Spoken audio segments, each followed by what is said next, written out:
That's funny. Well, it looks like we're slowly developing an audience here, Juliana.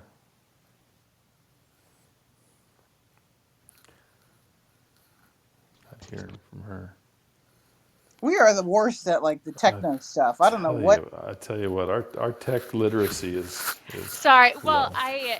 I'm in the process of getting a recording set up for this, everyone, and that requires me to put an iPad in the closet. And if I stand next to the iPad, there's then feedback. So the iPad is safely in the closet right now. All because I can't figure it out. Like I got a warning that you can't record unless people say you can. So it would stand to reason that I'm actually recording, but it doesn't seem to work. But anyway, we'll figure that out afterwards. Do you want to Okay, introduce the topic, Juliana or Bruce?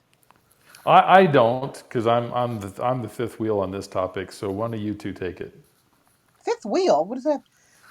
Well, let's talk about what we each think of data literacy. I'll do a quickie and then let Juliana expand in it because I don't use the term data literacy. I kind of talk about datability because I've noticed that a lot of audiences, when you say data literacy, they feel like you're looking at them like they're illiterate. And as we know, especially with mapping and GIS, we've been looking at maps since we were like little peepots. So we're very familiar with what a map data visualization looks like. So I like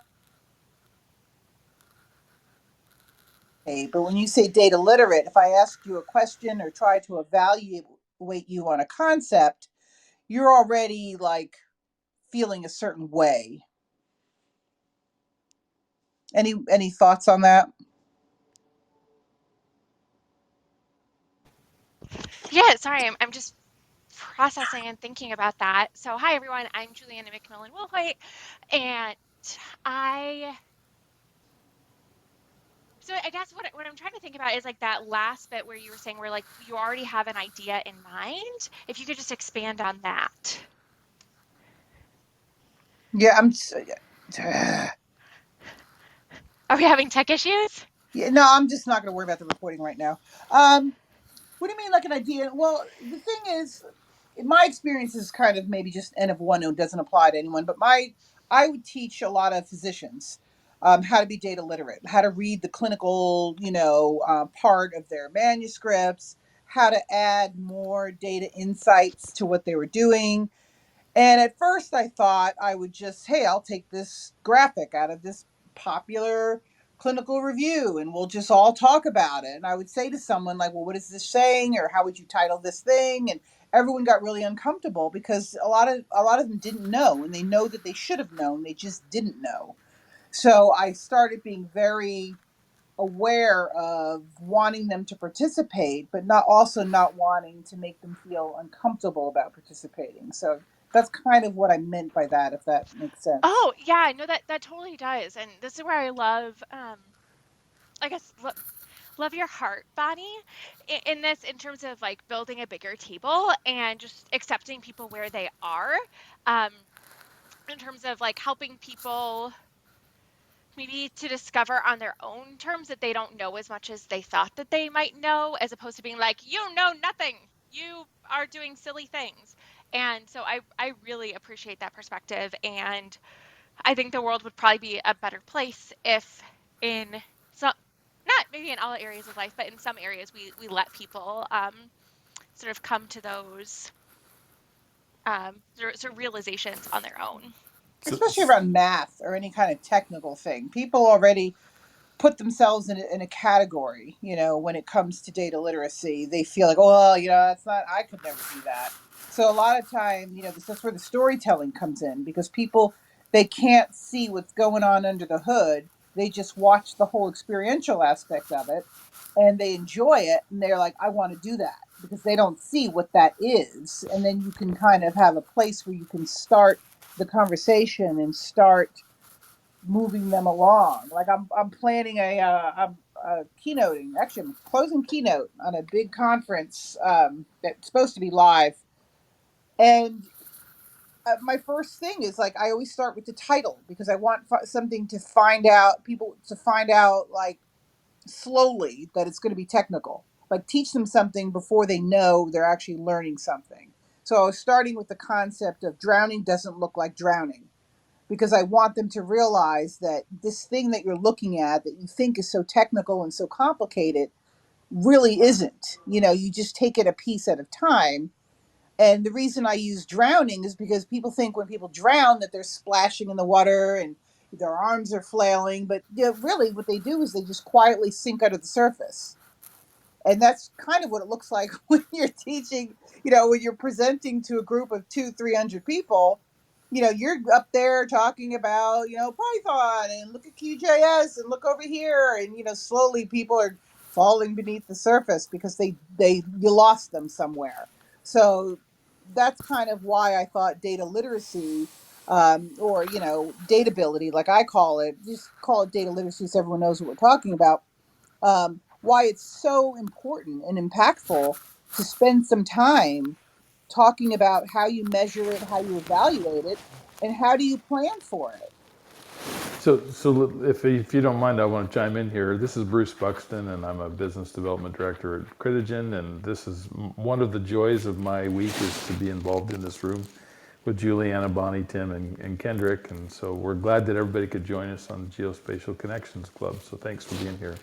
But Bonnie, as Bonnie and Juliana both, as I talked about this, like I I contacted a few of the experts in my company and said, hey, this is the topic, tell me something that you think is interesting about this. And to the man and woman, they all said, what's really interesting is that we're involving more non-traditional GIS folks or geospatial folks in the analysis game, giving them tools and data to use on their own to create analysis and visualization. And I think that they were concerned that lots of times the data sets are not scrubbed enough, or we don't understand the inherent problems with data, so that folks will put out analysis or put out visualizations that are not correct, and they don't really know how to troubleshoot those. And I wondered if you thought that was a concern, or if that's just my traditional GISers who are saying, we have the key, the golden key here that gets everybody in. So don't anybody try to disrupt that. So hi, this is Juliana speaking, and Bruce, what you're saying is the number one thing that I wrote down in preparation for this conversation is that the biggest problem that I see with data, whatever the type of data is that people do not understand the limitations of data. And for whatever reason, oftentimes, there's some psychology behind this, but when we view something on a map, it's oftentimes viewed to be more true and more accurate. And so that many times people are not understanding, that there were assumptions and biases and, sampling sizes that go into geographic data. And that really does impact your analysis, right? So you can find something that's on the Living Atlas, which is the Esri sort of authoritative data sources that they have, but that doesn't necessarily mean that that is accurate or true. I mean, I've seen this a lot with COVID numbers, where in Illinois, the source of truth for COVID cases is at the local public health department level. But if you were to look at some of the layers that Esri put out on the Living Atlas, there were pretty decent sized discrepancies between what they were saying the COVID numbers were and what the local health department was saying the COVID numbers were. Now we could sort of have a conversation like, well, was there, reporting errors and whatever, but those things actually sort of matter because some people were using these Esri numbers and dashboards and other things, even within local government, but their numbers weren't actually the same as what other parts of the local government were putting out. And that was because they were just like, oh, well, we're just using the Johns Hopkins data, that we're using, some of these other data sources. So all of that to say is that, yes, understanding what the limitations are within your data, I think is so, so important. I'm Juliana, and I'm done speaking. We're understanding that all data is biased. All data is biased. And people freak out when I say it, but it's like I made a decision to bring this data set into the conversation and not this one. And, because I was a bit of a subject matter expert, when I was looking at these COVID numbers, I'm like, well, how are they accounting for false positives? How are they accounting for false negatives? Have these people been screened before? Are these, is this the first test, the second test? Yeah, there were so many questions when that data first hit, that we made this beautiful thing and people looked at it and they could act accordingly, whatever that means.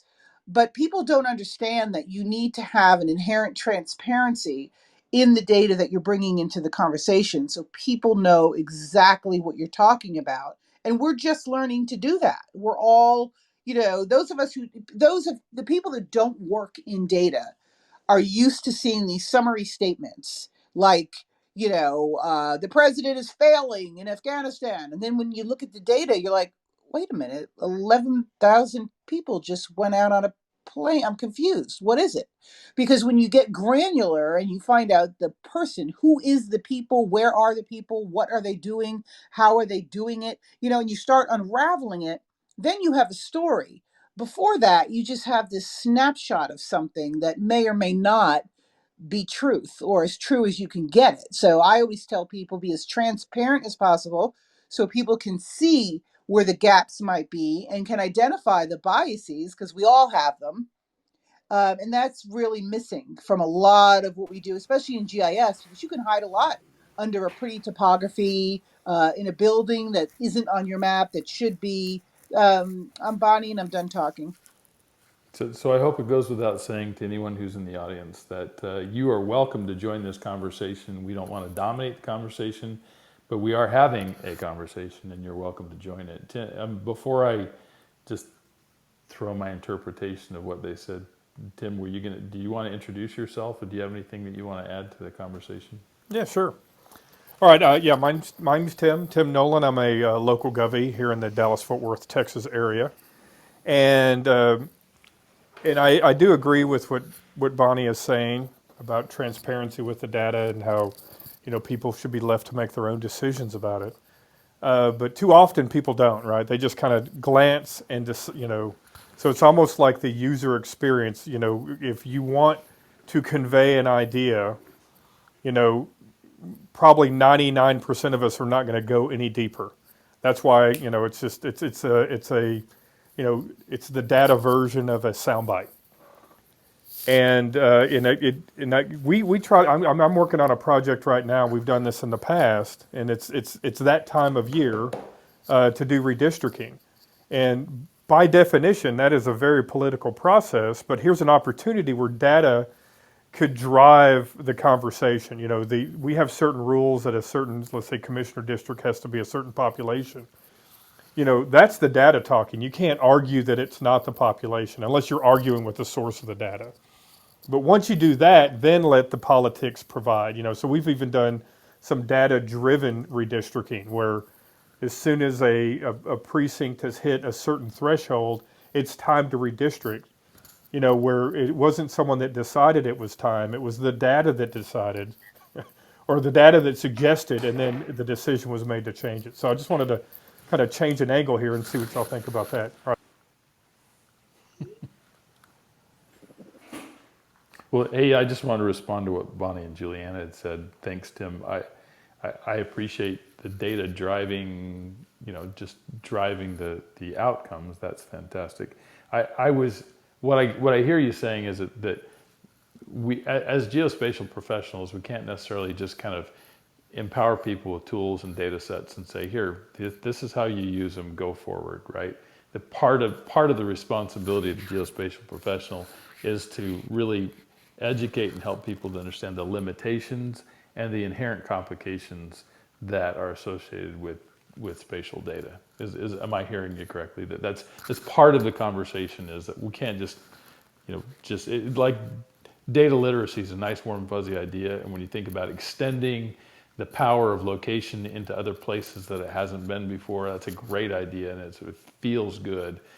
But with the inherent complications of spatial data, there's just a little bit more responsibility we have to make sure that that's used in a way that's responsible. Yes, no? Well, whenever you do like location specificity and you have to use a spatial algorithm, you've added another dimension to your analysis. You're right. It's even more important. But one thing that I do that maybe people don't is I get the data question first, and then I bring the data to the table. Because if I sat there and I started poking around in the American Community Survey or the Medicare, Medicaid, or a lot of these medical records that I'm looking through, I could create a false story about almost anything. So I try to um, articulate and formulate the question first. So Otherwise, give me an example of a well formulated question. well, if I want to know something about, like in North Carolina, where I'm doing this big presentation, I want to show them a little bit of the history, a little bit of history of land use. I'm very interested in land use perpetuity.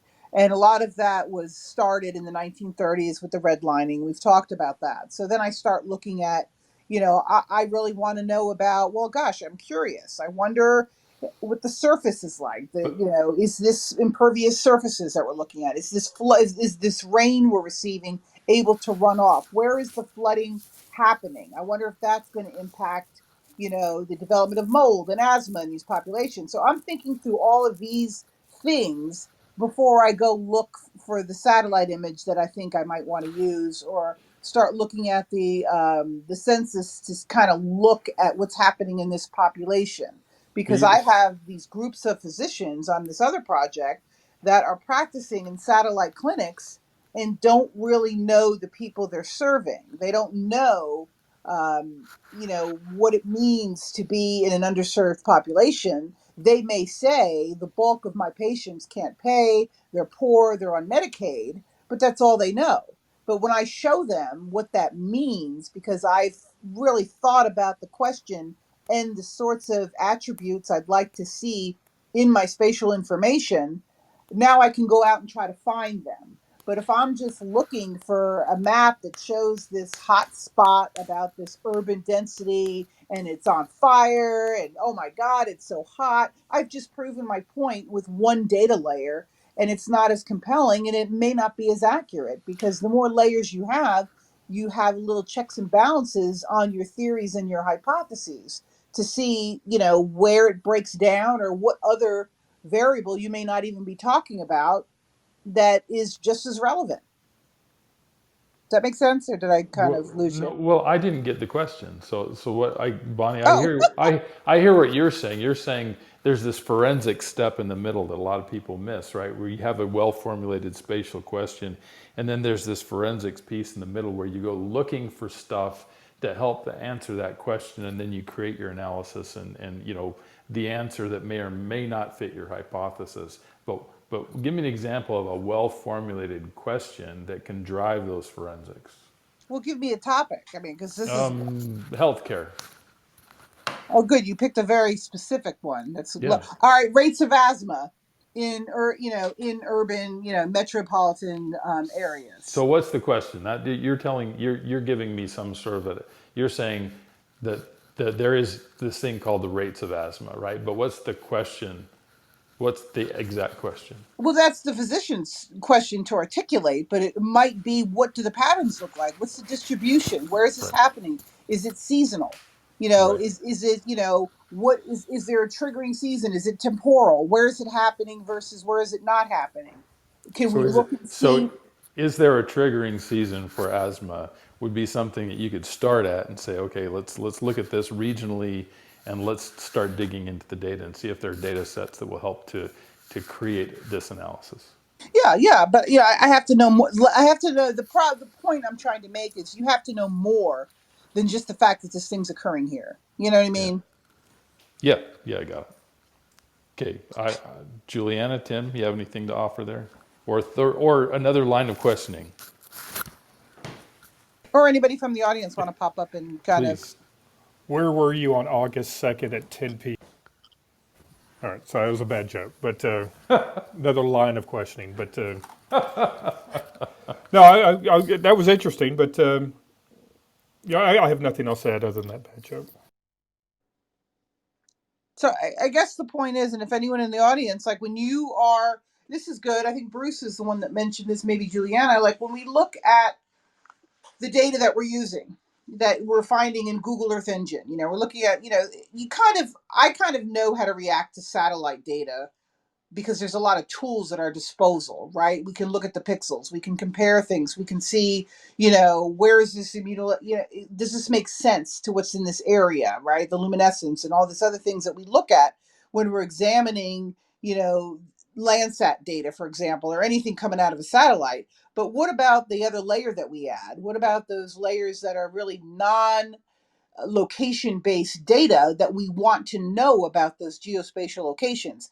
How do we determine, if this is a good source? And that kind of contributes to the data literacy side of things, because I know it drives me, the errors that I see in the data that I work with, it's mostly how did they capture unknown data, that's the big one for me. Now, does anyone else have another one that they wrestle with?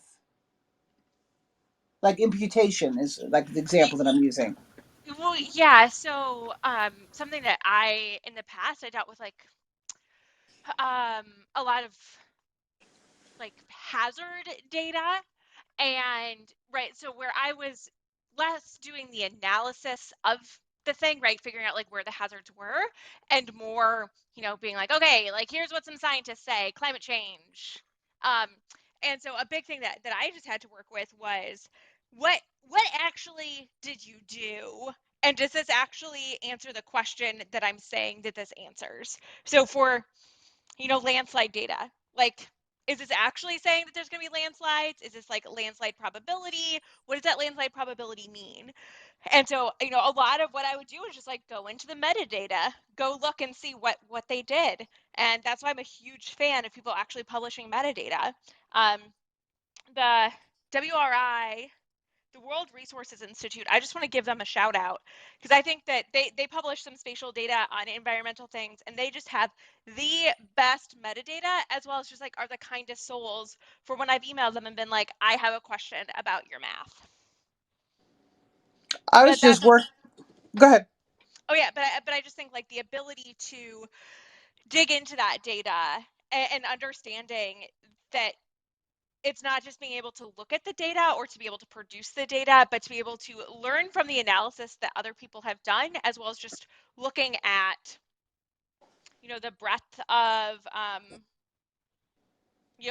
what they actually did in their analysis is key to being data literate, and something that I have never been taught how to do. And I picked the data set for a group of people that just wanted some private tutorial. And I picked, I love the New York City open data set, and I took the crime data out of there.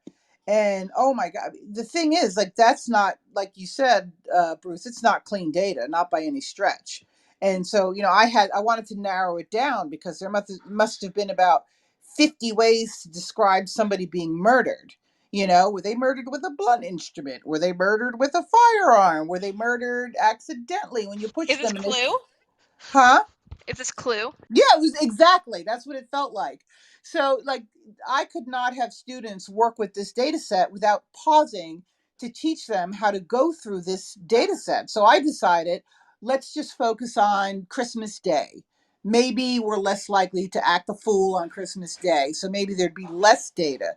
But it was interesting because what we noticed was a shift in the type of crime that was happening on this particular day. And then when you look in the different boroughs, Queen was like off the hook, for blunt instrument trauma. This, the particular year we were looking at.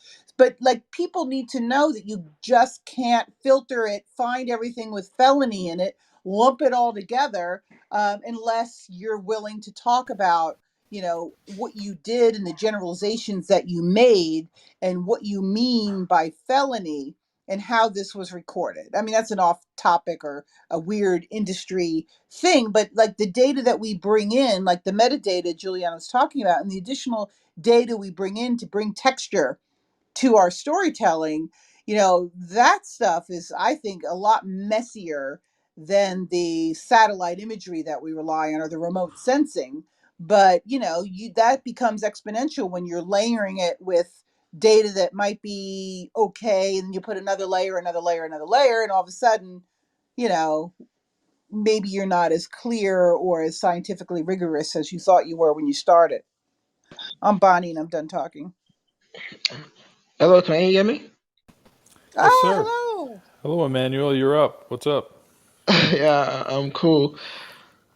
Yeah, thanks for. My name is Amanda. Thanks for this interesting conversation, interesting and important conversation about data literacy. So I just want to share my like how I go about being data literate. I don't know. Can I? Please Oh, do. go, go, Yeah. Yeah. go. So yeah, I think Juliana gave an example of Google Earth Engine, and I'm kind of pretty familiar with the platform. So what I do most times when I'm working with data is reading the catalog where the data is firstly being displayed, reading the information about it. And oftentimes, those data, at least most of them, do have references and citations. So sometimes I go to the published paper about the data set to read how it's being done before I can really say, okay, this data or this approach or this algorithm is useful for my own case study, for example. And also validation. Sometimes I go like an extra mile to validate data sets. For example, the NASA SRTM DEM, the digital elevation model, they said it's very accurate, it's pre-processed and better than the earlier released SRTM. So yeah, I mean it's possible because it's NASA. So sometimes we think these big people or these big names, their data are often accurate, which most times is very true. But then I still like to validate it. So what I did was I downloaded a bit of the SRTM and the previous one I have, that's the old one I have. And I did aspect, I did issue and some simple spatial analysis before I can be sure that okay, this data is all right, valid and more accurate and useful for my use case. So I think sometimes to be data literate, I think it's better to just do some validation, maybe run some few analysis and make some comparison, or if the data set has a citation and a well-dated metadata, it's good to just read through as well and check the paper sometimes. Just like this Israel and this land cover as well, 2020. They reference the paper as well. I had to check it as well before I can really use it for my project. So I think it's just, and even aside reading the data set as well, it also helps in referencing it and citing it in research paper. When you see the paper that it was published with, you'll be able to download the paper and cite it appropriately in your research work. So yeah, that's my contribution. Y- Yeah, Emmanuel, I really appreciate what you're saying. Which just to sort of distill that, what I'm hearing is just like looking at the scientific articles, looking at what people have published, and both Yeah, learning from the ways that they have processed the data, both to either understand here is what this data set is, or how can we create a similar data set. Or, Um, oh, go mhm, ahead. no, you can go, Bunny. Or steps that you can do. Like one of the reasons why, with the book I'm working on, which is Python and Geospatial, a lot of the times these tools that we use, like ArcGIS and QGIS and name it, you can just hop in. I can normalize the data within ArcGIS Pro just by hitting a button and look at that. Or, I can take a whole stack of different layers of bands and I can decide that I want to look at like this percentage of cloud cover so I can get a lot of the noise out of the way. But when you use Python, I've noticed that I've taking that step back and having to make the adjustments manually and be intentional about what function I'm calling and how I'm working through the data has made me more aware when I go into these kind of set it and forget it platforms, like even, Google Earth Engine, where you can call in a lot of these statistical um, processes, but you know that you're supposed to do them, But if you don't really understand fundamentally what they are doing, they can actually make your data quality worse, which a lot of us don't think about when we're looking at, how can I do this normative process, or how can I do this? We just feel like it's all set and, ready to go. And we make mistakes that we're not intending to make, or that we're aware that we're making. I'm Bonnie, and I'm done talking.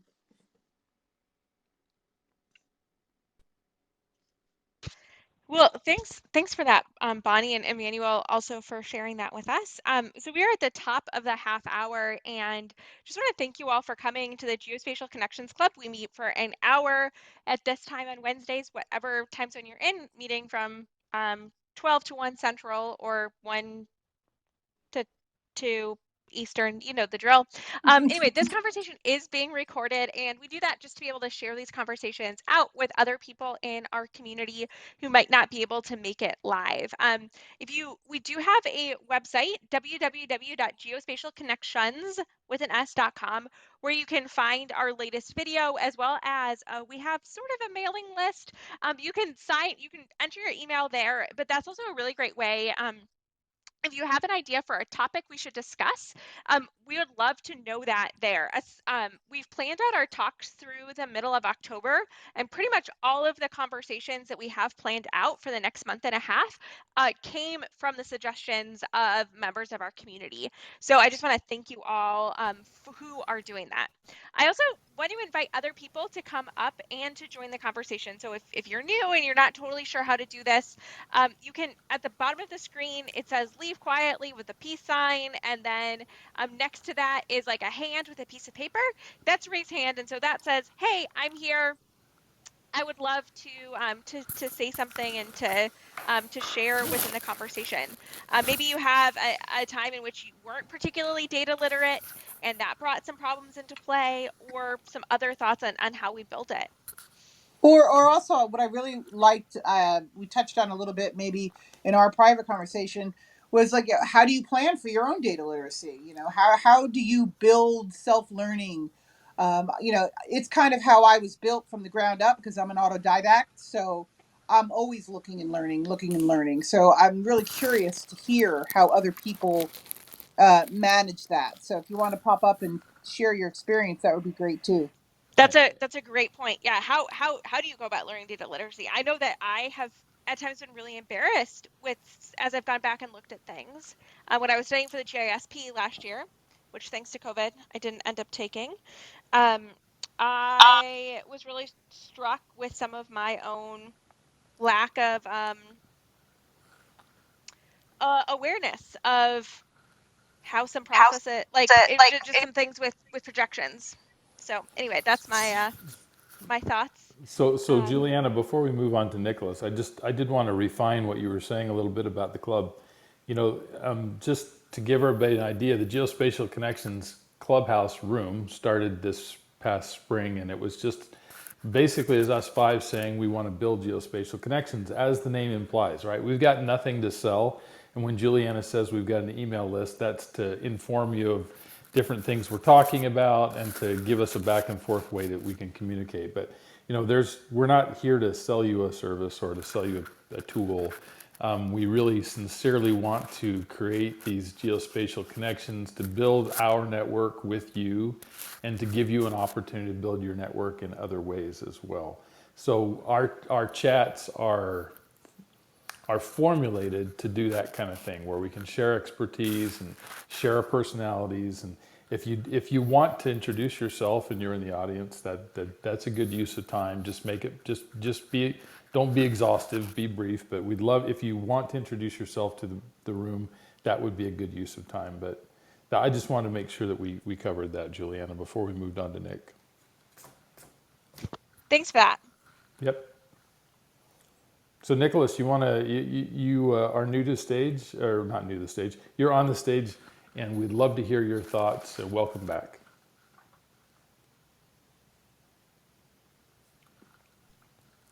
Nicholas, you're muted, and if you could unmute your mic, then we could hear what you have to say. I shouldn't be There we muted go. now. Do you hear me now? We Yep. got you. Okay, apologies. Thanks for having me here. I mean, you've said a lot of information, and I think what I would just like to add is because I'm a developer, so I assemble web applications, and what I try to do is build things that are future proof. Because my experience with data is that it will be very quickly the database or the data set can very quickly become obsolete, and then the whole tool itself becomes useless. So the way that I try to assemble the tools are with WMTS or WMSs or various feeds, which have a way of updating themselves. And then what I add to that is that I will go in and add the shape files or the REST endpoints to have some form of second validation. So my point there is when you build tools, stack them with multiple data sets so that when you want to look at the where and the when at a specific point, you do have several possibilities to verify the accuracy of your findings. So that's what I would just like to say. My name is Nicholas, and I'm done talking. Thanks, Nicholas. And that's kind of where I get a little scared. Because not scared, but I feel like the more layers that we add, like I'm just curious, like what do we do to make sure that we're just not adding more noise, like that those layers have been vetted in some way? Because I feel like there's a lot of sexy data out there, but a lot of it's collected differently. Some things you can't really compare because they're not at the same granularity. We all know this, but and it's especially when you're looking at how the data is collected, even to geospatial. What level is it? Are we looking at 30 meter? What are we looking at? And then people try to compare all these different things, and then you get the distortion. So I'm very interested in how we manage that individually for our own projects or as part of our job. And to Juliana's point, like, how do we know what we don't know that we don't know? I'm Bonnie and I'm done talking.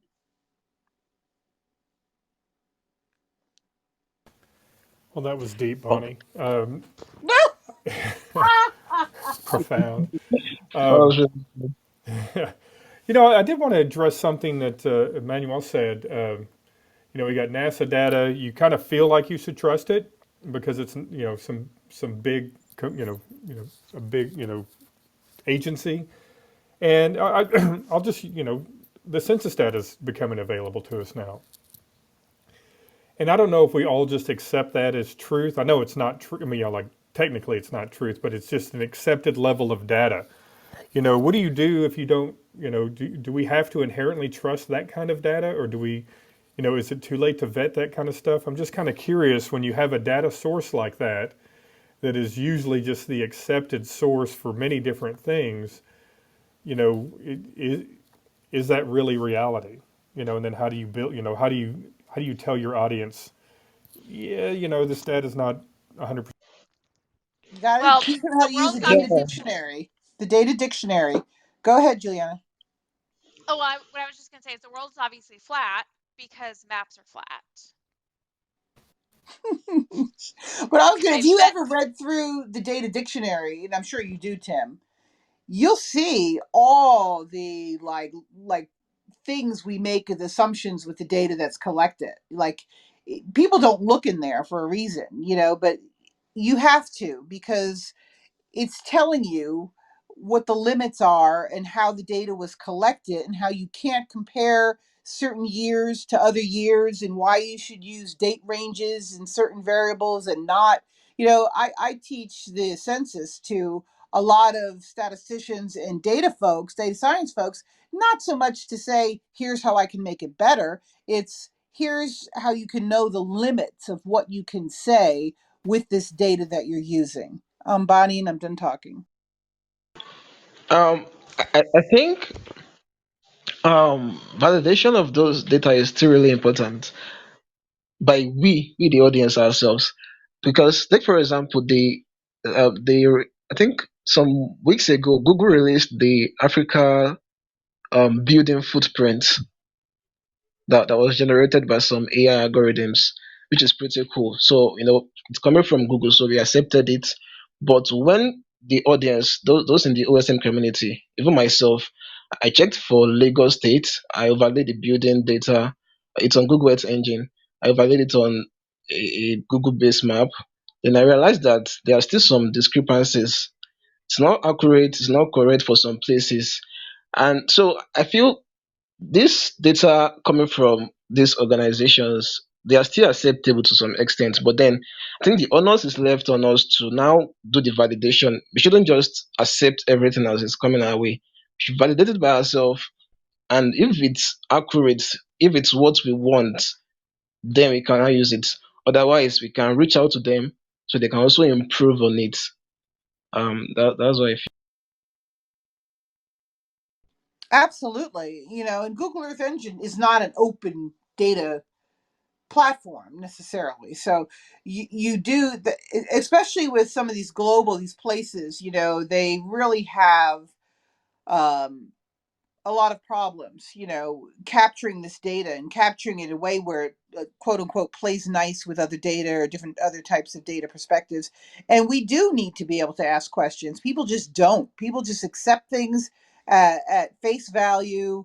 So I really appreciate what you were saying about the quality of that, and there's got to be a channel for reporting back that, hey, you know what, Google, this is not completely accurate. Here's what you're missing, and maybe here's a resource for you to be able to capture that. Or maybe there's even a better data source for looking at that information that's not included. So Yeah. I'm just going to put this out here broadly. I know that there's someone in the room, I don't necessarily want to out you, who I think would pair very well with this stuff, but I'm not going to just sort of call you out and invite you up. I really invite you to raise your hand and join in on this conversation. Part of that was blunted, but what you're saying is there's someone in the audience that might be able to contribute additional information as well. And everyone's invited to speak up and think about your thoughts. I really appreciate that you were able to speak on the African data that was not as accurate as it could have been. Is there any other comment about challenges within your data sets that you have to find ways to clean up, but data literacy plays into that as well, right? Because if you don't know that the data is biased and may be messy, how do you know that there's certain tools and skills you need to have to be able to make it to improve on the quality? Hey, Bonnie and Well, I team, guess may I? another thing that I'm. Oh, go, Go Tim. ahead. Well, I was just going to share a story, but go ahead and go ahead and say what you were going to say. No, you go, Tim. Go. Well, I wanted to just share a story, kind of a GIS to the rescue, kind of maybe the opposite of what we've been talking about. Perhaps I work for a county. The sheriff's office has been enlisted by one of our smaller cities to be their police department, and every city council they would print out all the incident reports that occurred within their city limits, and they would panic because that pile of reports was about 2 or 3 inches thick. I mean, the city only has like 1,000 people in its population. How could there be that much crime? That's what it felt like, because you had a police officer showing up with a stack of incidents. Well, those weren't crime; those were incidents, right? That was good. Like checking door locks or a barking dog. All those get reported as an incident and show up in this report. It show up in this pile of reports, and they panicked. And so what we decided to do is help them out and go, well, why don't we just map out their city, show the non-crime stuff as like just little green dots, kind of good police work. Just checking, nuisances and things, but no arrest was made, no ticket was written. It was just presence, police presence. And so you had all of these green dots all over the city, and only the big red stars were the actual crime, right? Whether it was a vandalism or a burglary or something like that. And there was only like 2 of them.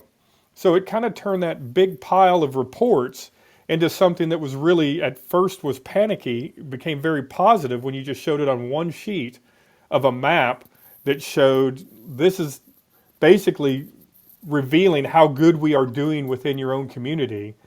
and then we are handling crime at the same time. So I just wanted to share that as a kind of a turn on what we've been talking about. It's not bad data. It's a way to express data and let the city council in this case be a little bit more literate of what they're looking at in a simpler way, and GIS was there to help.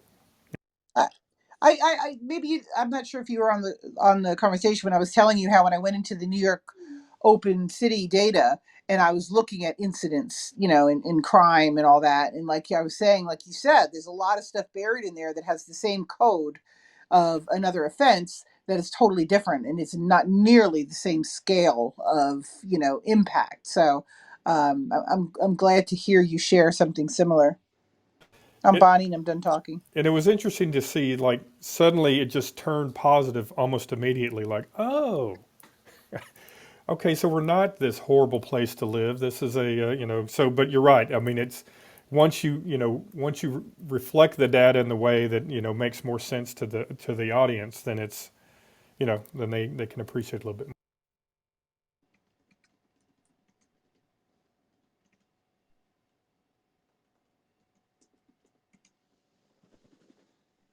Like,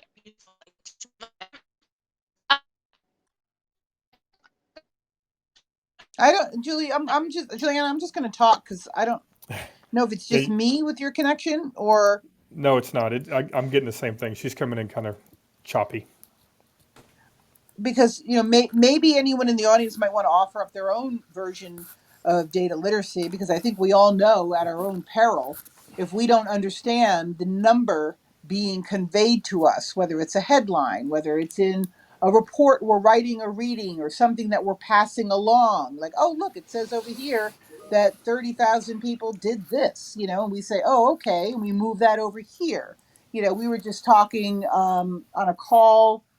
I can't remember. It was like a government organization that I was part of a call. We were looking at. Oh no, I was talking to journalists actually, and we were looking at numbers when they say 20% of Democrats, 30% of Republicans, 10% of teaching people what that actually means. That if you don't know the denominator, if you don't know the people they were speaking to, then the number really has no value. And we were just looking at how we react when we see a number reported. How do we use our data literacy or datability, the information that we use to vet numbers, facts, and values? What does that look like for you when you're reading through some of this information that is just kind of summarized and thrown at you and then needs to be part of a report or part of something else? I'm Bonnie, and I'm done talking.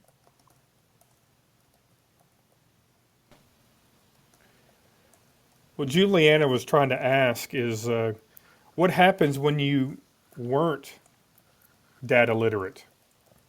Like, how do you admit the mistake? Like, you thought you were providing some useful information, and then it was challenged and you realized a mistake was made. Bonnie, have you had that experience? Never. No, I'm joking. I'm joking. No, because I mean, like, and I'm just going to say this is because of the the autodidactic nature of my coming onto the data landscape for the most part, even through executive, online education, blah blah blah. I've always had to validate what I was doing or be very transparent, kind of like, well, here, these are the bands included in this data layer. I left the blue band out, like I've always been probably overly verbose in my notes around what I'm reporting, just because I want to make sure that I haven't done a misstep. What about, like, we often, I preach a bunch about this, is don't wait to be told to do something. Go out and find the work, the meaningful work to do. And so sometimes that means experimentation. Like, I've got all this data, we've got these great tools, let's just see what we can do with it. What responsibility do we have? I mean, clearly when you experiment, the way to get it right is you got to get it wrong a bunch of times. So how do you address that, where you might present something that might at the surface seem like it was, beneficial to whoever you're giving the data to, but upon further review, the math was bad, or the denominator wasn't accurate, that kind of thing. So, how do you address experimentation with that? just be willing to say, and this is what I have to say with a lot of my medical education clients, you have to be willing to say, look, I'd love to be able to extrapolate this finding, this thing I'm showing to you, this insight to a larger population. But because of limitations in either my descriptive statistics or whatever, yeah, I can really only say this with certainty within this population. People that look this way think this way, and that's it. And to be able to extrapolate it, this is the additional data we might need. I mean, really, it's just about having a narrative conversation like you would in person. If somebody said to you, "Oh my gosh, did you know that 3 planes, fell out of the sky today?" You'd have questions. You wouldn't just say, "Oh wow, too bad." You'd be, "What? What? How do you know this? Where was this reported? Where did this happen?" Those natural questions that you say in conversation that a lot of us hesitate or don't participate in when we see things digitally or in a written world. That's kind of just my experience.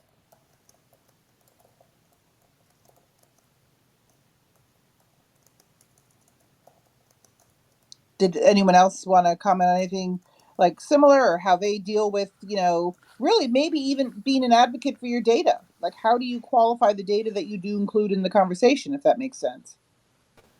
I spend a lot of time, when we use different sources. So I'm local, so I feel the data is more sound in our area. We're not dealing with like nationwide information necessarily. Mm-hmm. And I always do try to qualify the work. Like we'll do the analysis, but if you have questions about the parcel fabric or the parcel layer, then go talk to this group about it. Or if you don't like the way the center lines are, how the addressing work, then here's another group you need to talk to. It's a local group. It's the source of the information, but it's been a while. We've been able to kind of divert even some controversy where like these people in GIS don't know what they're talking about. We're like, we do. The analysis is sound. If you don't like the data, go to the source of the data and talk to them about it. And that's But happened from time to time. but Tim, that's really problematic. At least in my experience when I worked in pharma, was that they would really tell you, "Hey, we want to be able to take." I'm making this up, but these 10 pharmaceutical companies, and we want to show their innovation. And so they tell you what they want to find. They want these companies to be on a scale for innovation, and they don't want to hear anything else. They don't want to hear that you can't really compare them because they're not measuring the same thing. They don't want to hear that, well, the way they report their research and development is not consistent, and these people use, mergers and acquisitions versus R&D. They don't want to hear that. They hire a gun for hire because they're saying, "I want to show," and I'm making this part up, that, Pfizer is in the top 3 in the innovation in all the pharmaceutical companies. And that's why I got out of the business, because nobody was saying, "Hey, how can we describe innovation regionally, or, however they want to describe it." They just wanted to be able to showcase something that had a marketing value to them. And that can be very problematic when you have people that want to show something a certain way and the data doesn't show it, and you're hired, and then they look Right. at you like you failed them in some capacity. Yeah, we hired you to tell us that we were in the top 3. Yeah. Prove it. That's great. All right, Nikolai joined us. Nikolai, do you have anything? Mhm. Yes, I'd like to say some words about the subject of our discussion. Sometimes I have master classes for students, and usually I say that today we'll analyze the situation with the spatial data, and each of us will find several $100 from the situation for some beneficiaries. So, and and part of this money beneficiaries will give give to you, so it will be your profit. So why beneficiaries cannot find this money? Because beneficiary has no literacy about spatial data processing. So this is my way to go from the end, from the efficiency of the literacy. So usually it's based on the analysis of the discrepancies between the spatial data, because I work for geospatial data processing for 30 years, and I see the process that the more sources of the spatial data are appearing in internet, the more discrepancies between this data appeared. So there is a special direction how to convert the discrepancies between the data into the resource, into the profit. So this is my way of the learning of the students of other specialized. And in this case, the literacy brings the profit. So it's a start point for to the literacy, not from the order or from the rules how to make it, how to create the literacy, from the profit. Are Thanks. you saying that the nature of the fact that the data is on the internet, that impacts the quality of the data? Is that where the discrepancy is? I wasn't. I'm not sure if I was following. About different data. For example, the same situation in the state governments. For example, in Russia, we have a special procedure. Each the state board has a data input control, yes? And good data are put inside into the base, bad data not.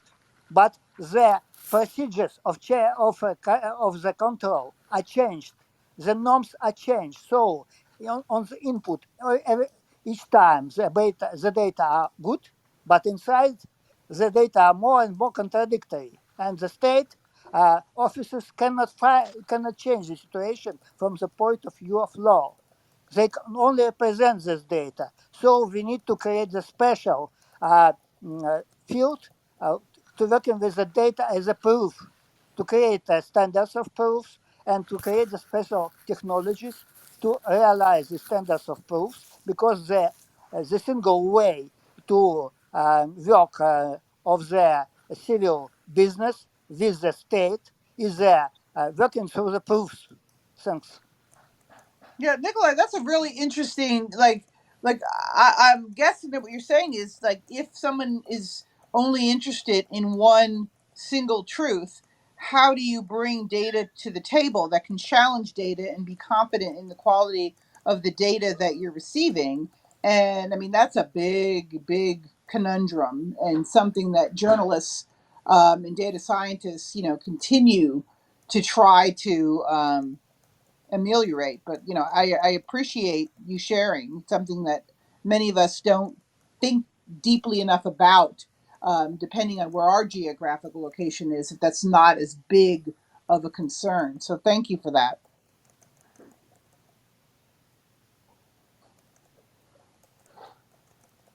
Now, I know Juliana's having a little trouble with her mic, so she did want to share with us for next week. We're going to talk about a data viz that really impacted you. Maybe it was something that pulled you over into GIS from just being a regular data scientist, or from geography made you want to work more in cartography. Whatever swayed you in any way, either personally or professionally.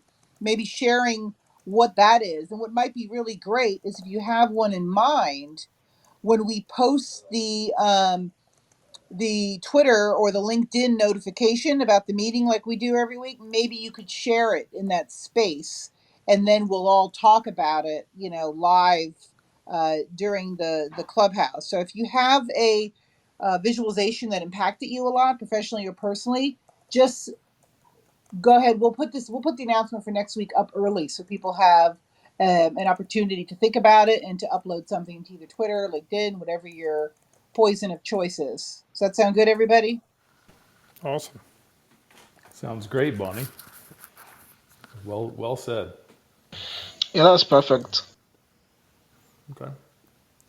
Well, good. So, Tim, Bonnie, Juliana, anybody have anything last to say? I'll just try and wrap it up. I'm not the boss, but I'll just try and wrap it up. Anybody have anything to say?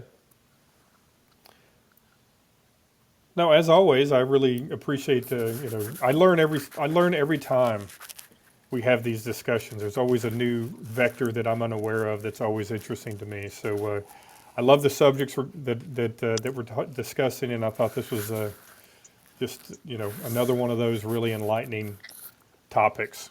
And thank y'all. Yep.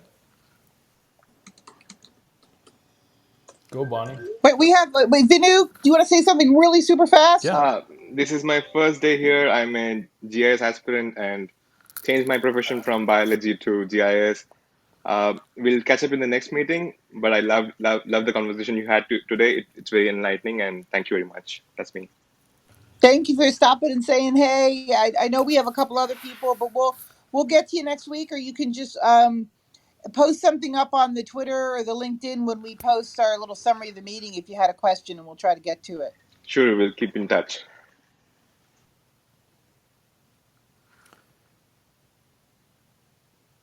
Okay, well, this is the Geospatial Connections room, and we're glad to have everybody along. Please take a look at your contacts, see who you can ask to join us here. We want to build connections and build network in the geospatial community, and we're really excited to have you here. So thank you, Juliana, Tim, Bonnie. Great to have you, and great to have everybody listening again. Let's get together next week, 1 p.m. Eastern Time on Clubhouse on Wednesdays. Thanks, everyone.